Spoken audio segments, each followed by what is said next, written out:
All right, I got a special one for my student athletes. As you know on this channel, I'm always trying to spin different narratives that I see in sports media and try to make it benefit student athletes. What can we learn from this? Now, today I want to highlight Bronny James. Bronny James just now played for the USC Trojans for his freshman year. His dad is notably LeBron James. There's some talk about him going to the NBA, even though he only averaged 4 points a game. Now, some people, that's all they can think about. That's all they can pull from that story. But today I'm going to pull a lot more from that story that I think is going to help student athletes be better moving forward. I'm going to slide to the side all the negativity that everyone has to say about this young man pursuing his dream. And I'm going to condense it down to something you're going to be able to use as a student athlete to better you on your journey.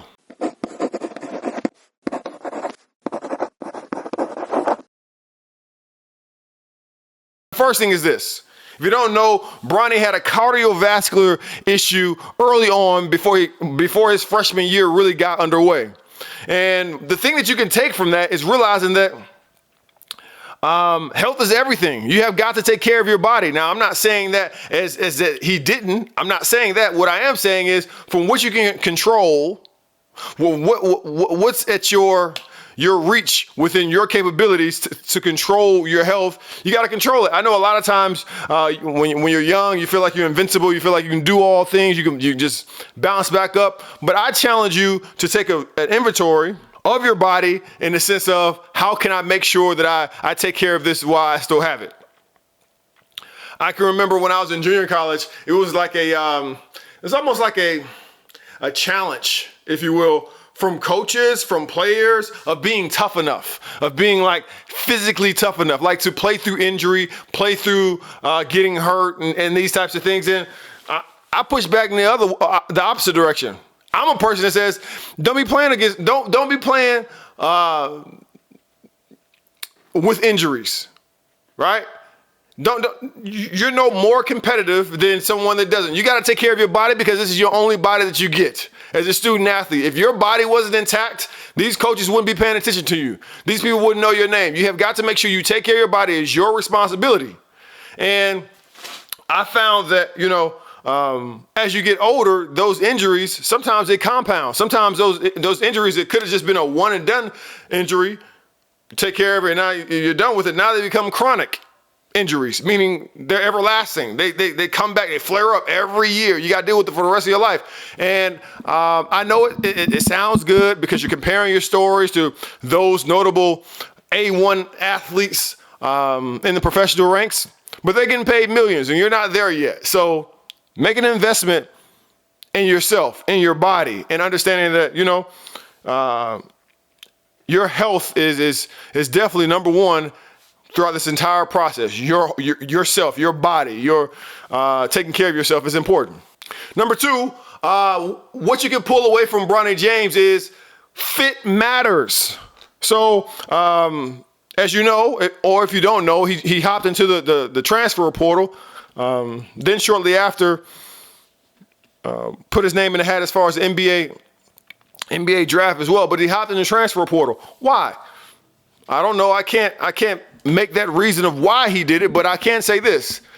Apparently that fit wasn't the best fit for him. And I think that student athletes a lot of times get demonized for this whole mindset of like, you're transferring schools. That means you're not tough enough. That means you don't honor your commitments. That means you don't, all this foolishness. Okay. Now, if you've been rocking with me for a while, you understand that I was going through the transfer portal before there was a transfer portal. If you look me up back in high school, I had a coach that wanted to stop me from transferring for another school. I had to go through 3 Utah High School Activity Association court hearings to transfer. Why? I don't understand. If someone doesn't want to play for me, I want them to play for who they want to play for. But no, that's not how this coach looked at it. Okay? This coach, I had to go through hearing after hearing after hearing, news reporters. I had to deal with all that. That's before the transfer portal. Okay? And then I went through a little bit of it in junior college as well, where a coach said, point blank, walked in the room and said, I don't have to release any of you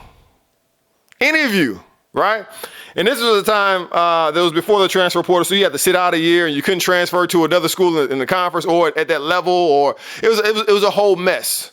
So I have a different perspective when it comes to a transfer portal. I think that student athletes should have the autonomy to do the best thing for them. And if you really cared about student athletes, then you would be more apt to trying to equip them than control them. Gone are the days where student athletes are looked at as livestock or as property or as furniture. They need to have the autonomy for their own future. They only have 5 years to play for in more cases than not. And you think about things about like say employment. You know, I've been employed at different universities for over a decade, working with student athletes, working with students in college, and sometimes it's not a good fit. What if someone would have held me to that same standards? Like, well, no, you went through training, you're at this school, you need to be here for a certain amount of years. What? What if it's not a good fit? Listen, everybody's doing jazz hands and smiling and all that stuff doing orientation when they want you, when they're interviewing you. Yeah, everybody's doing that. But when the smoke settles and the crap hits the fan, people change quickly, okay? Quickly. So if you're not going to hold me to that standard, a grown adult, then why would you hold an 18-year-old young lady, young man to that standard? You shouldn't. I'll take it a step further. When they try to demonize student athletes and say you weren't tough enough, that's why you just don't want to go through adversity. What if we had that same mentality when it comes to people that get divorces? Oh, okay, that hit a nerve there. You about to turn the camera off, huh? You about to turn the volume down so the person in the next room don't hear what I'm saying right now, huh? Yeah, what if we use that same language then? What if we was like, oh, well, you didn't stay married because you wasn't tough enough, huh? Because you didn't want to go through adversity, huh? You didn't want to grind, huh? You wanted things easy. You wouldn't say no mess like that. It's disingenuous. It's ridiculous. There's so many variables of what's going on, and too often times student athletes are getting they're getting labeled as being not tough enough. There's a myriad of things that could have gone wrong. There's a myriad of things, of variables that are the reason of their transfer. I'm getting off the beaten path. You can tell I get hot and bothered when I think about this doggone transfer portal because I'm for the student athletes, baby. I'm for the student athletes. Everybody is like everybody can transfer, everybody can leave, but the student athletes, huh? But the youngest people that's involved in this. Grown folks, coaches can leave when they get ready. Nobody don't give them a hard time. They say, all right, you did it was best for your family. Same thing for you as a student athlete. So remember that. All right. Sometimes there's just a better fit out there for you. That's not a knock against you as a competitor. That's not a knock against you as your loyalty or your character. You just got to make the best move, your next move, your best move. But understand that the transfer portal is not a Band-Aid either, right?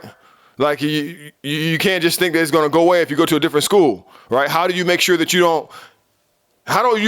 don't encounter the same thing at a different school? These are the questions you need to be asking as a student athlete if you want to go in the transfer portal, because it's not a Band-Aid, it's not a genie in a bottle, it's not it's going to make everything better. And I will also say, don't leave under bad pretense if you do, because coaches talk. It's a small fraternity, it's a small sorority. Those that stick around know each other. Now, these coaches that are like coach 1 year and they're going the next, but these coaches that have been there for 10, 15, 20 years, they know each other. Either they know each other or they know someone who knows that coach. All right, I'm telling you what I know now. All right, the next thing I would say is there are some variables about being a student athlete that you don't control. And I don't think, here's the thing. People don't want to give credit to these things because they don't get to puff up their chest enough in the process, right? If I say I work hard, I'm dedicated, first one in the gym, last one to leave, those are all things that I can puff up my chest and be like, look at me. But if I say something like, my dad is this person, or my mom is this person, or I was a part of this AAU team, or I happen to be 6'5", or like different variables you did not control contributed to you having that opportunity. Now, this is no knock against Bronny James. I think he's going to do amazing. I don't think he was a major Division I athlete, but that doesn't mean he couldn't be an NBA athlete. Okay, those things can still live in the same house. But what I'm saying is.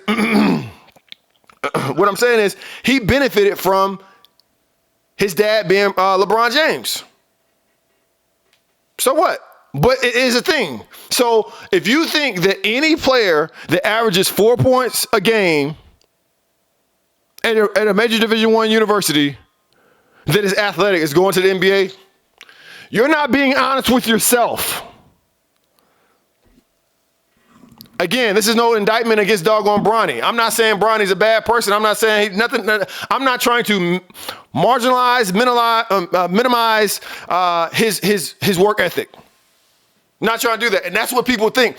If you start naming other things and working hard, they were like, oh, you're trying to say I'm less great. No, that's not the case. But you did benefit from that. You did benefit from other variables. Steph Curry benefited from his dad being Dale Curry. I don't care how many times he's got in the gym and put up shots. There's other shooters that's put up the same amount of shots he had that didn't have the opportunity that he had. LeBron James is 6'8". Some people say he's 7 foot. If you don't think that's a benefit of if you have him putting in the same amount of work as this person that's 6'1", you're not being honest with yourself. Now I'm saying this for student athletes that pour their life into their doggone sport, much like I did, and at the end of the tunnel, they don't get out what they thought they were going to get out of it. You're feeling lost, you're feeling confused, you feel a sense of entitlement. The game owes you something because you follow this narrative that if you work hard, then you'll get this. And I'm here to tell you, ladies and gentlemen, that's not always the case. It gives you a shot, but that's not always the case because there's so many variables that are at play other than your work ethic. Bronny's attention right now is not just about his work ethic, ladies and gentlemen. It's not just about his work ethic. And that's not a shot against Bronny. That's just the truth of the matter with any athlete.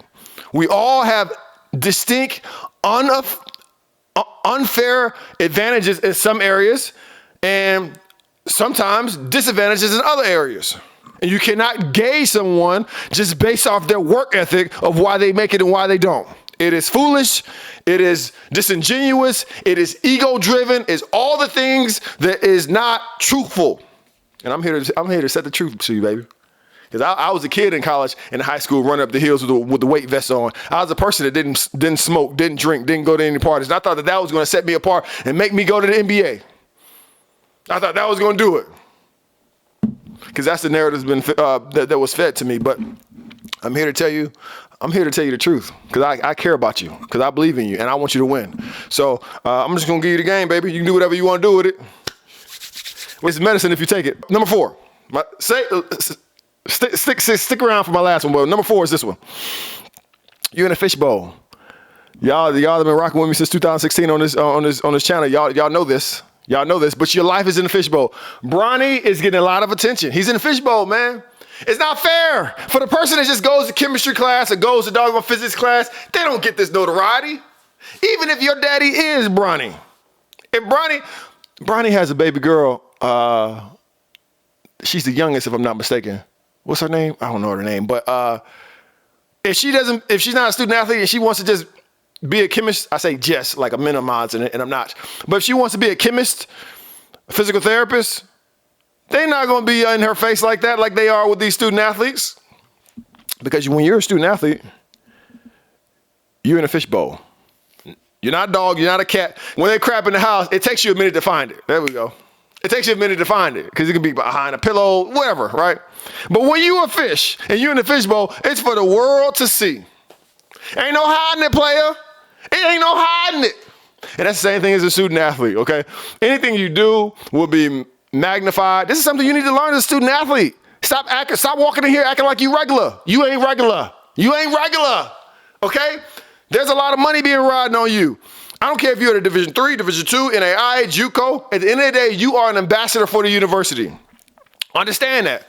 There's a vested interest for you to make the university look good. You put that doggone name across your chest, right? You put that uniform on, you put that helmet on, whatever you do, you represent a university. You can't be having us looking crazy. You can't be having us looking bad. You understand? You can't do that. So understand that you're in the fishbowl. People are going to have some things to say about you. You're always going to be on stage, whether you're out in your competition or not. Whether you're on campus, whether you're in the community, whether you're on social media, you are always going to have the spotlight on you if you're a student athlete. Understand that. You see it with Bronny James, you're going to see it with yourself. My last one is this. With all that said, I want to tell you this. I've worked with student athletes at a major Division I university for years. I've also worked at Overtime Elite with Asar and Amin Thompson, those notable number 4 and number 5 NBA draft picks. And I just work with a lot of just champions. Just freaking champions. And what I'll say is this. One common thing that I've seen that's happened is people living for other people's dreams. I can't speak for Bronny. I'm not in the James household, but I will say this. Off the content that I've watched, I've never heard Bronny James say that he wanted to go to NBA before he got to the NBA Combine. If you've seen it, if you heard it, put it in the comments below. Doggone, link the video. I've never seen it. This seems, again, I don't know these people. This seems like this is just LeBron James' dream. It seems like he ain't got nothing to do. It just seems like he's a bystander. It just seems like Bronny is a bystander. What you can learn from this, it has to be your decision. You got to get to a point and you got to understand that this is your life. Your parents, people from around the way, your brothers, your sisters, whoever, may put a lot of pressure on you to play a sport because they're used to you playing as a kid. They want to root you on, all that stuff. This is your journey. I don't want you suffering mental health because you're trying to live someone else's dream. You can make them proud by more than just your sport. And that's one thing I want you to learn. Is I know there's a lot of pressure on you. I know there's a lot of expectation on you. But at the end of the day, you got to do what you are interested in, what you're passionate about, what you love, what you enjoy. Those people that's telling you to do these certain things, they had their chance. And if they did it, great. If they didn't, too bad. They had their chance to do what they wanted to do when they had their youth. It's your turn now. So I feel for Bronny from that regard because, again, I've never heard him say, yeah, I can't wait to go to NBA. I never heard him say that. He says the right things during the combine, like you're supposed to. He's like a young man, like he's gonna be a great pro. But as far as you, I just want you to be able to pick up things, man. Like, don't be looking at stuff at surface value. Like, really try to pay attention to how can you learn from this? It's gonna help you in your process. How can you learn from this? Okay. I named 5 things today. I can go 5 more. But I really, let me know which one resonated with you the most as far as what you can pick up and carry on with your journey. If you are someone that's not a student athlete, but you work with student athletes or you know a student athlete or you're related to a student athlete, which of the 5 would you say that, I think I'm going to tell this person that one. This what you said, because I think that's really going to help them. And before I let you go, I wouldn't be Big Brother Bell if I didn't cordially invite you to go to my website, belfordwilliamsjr.com, of my latest book. I got another book coming out soon, just in time for the fall. But with this book, this book is Don't Say Plan B or Backup Plan to an Aspiring Pro Athlete. It just gives you the language of how to connect with student athletes that want to make it pro without crushing their dreams. You can pick this book up at belfordwilliamsjr.com. I'd appreciate it because I get a better percentage.